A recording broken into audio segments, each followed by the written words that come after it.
The G20 hasn't yet established itself as a forum for discussing large-scale security issues, but it may in the future. It certainly has that possibility because it does contain a critical mass of the countries of the world in terms of population, economy, military spending, and so forth. So it's a natural venue to talk about security issues. On the other hand, the G20 is young, and new organizations have to go through a shakedown cruise. And in particular, they have to establish their competence and legitimacy in a focused issue area before they can broaden out and address other issue areas. So in my view, it's actually entirely appropriate for the G20 to be concentrating at the moment on economic issues, and in particular on the currency issue, because that is, in fact, an item of some urgency at the moment. I think it would be a bad thing for the G20 in Seoul to distract itself by starting to talk about security issues.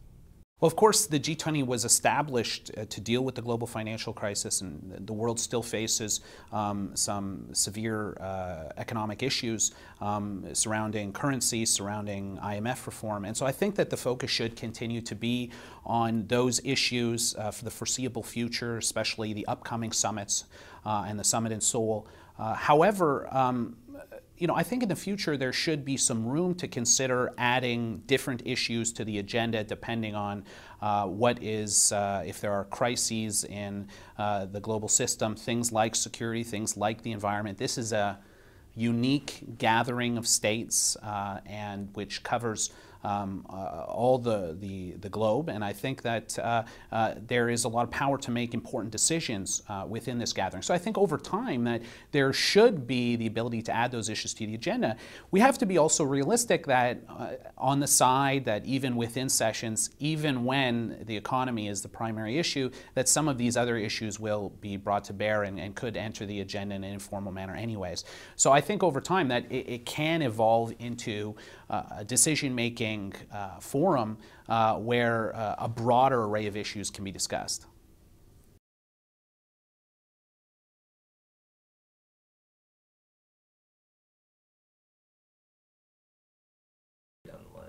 The human security agenda could use a boost from anywhere it can get it. At the moment, it's almost moribund.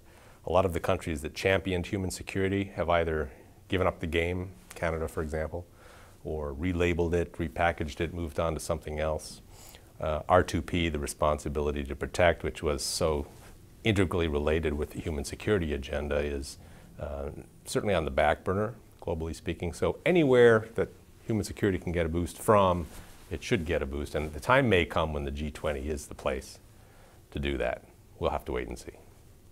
The human security agenda has hit a roadblock, so to speak, in the international community. And I think, it would certainly be given a significant boost if it were endorsed and discussed and advanced under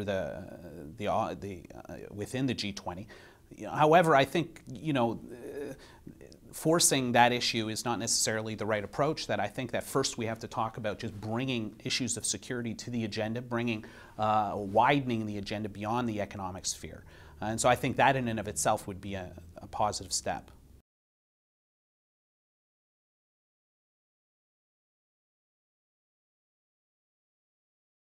The G20 won't ever rival NATO as a organization for actually making hard decisions about security issues and deploying hard military force. It's not an alliance. There are members in the G20 that, in fact, aren't particularly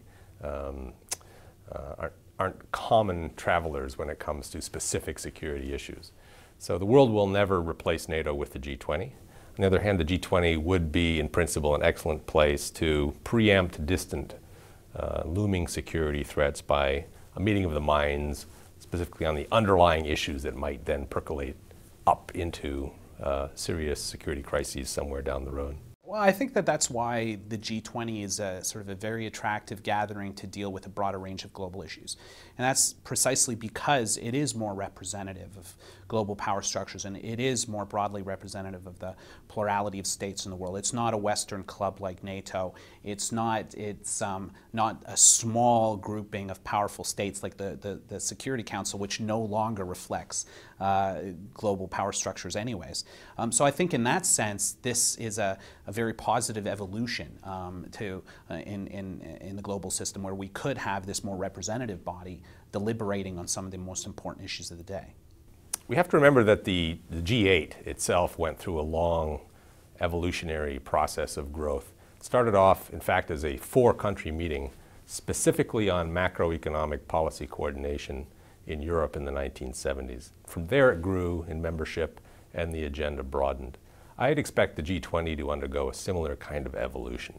It may not grow in terms of number of members, but its agenda growth will take time and will have to begin with something very focused where this particular group of countries has a particular competence. That certainly is, at the moment, currency issues.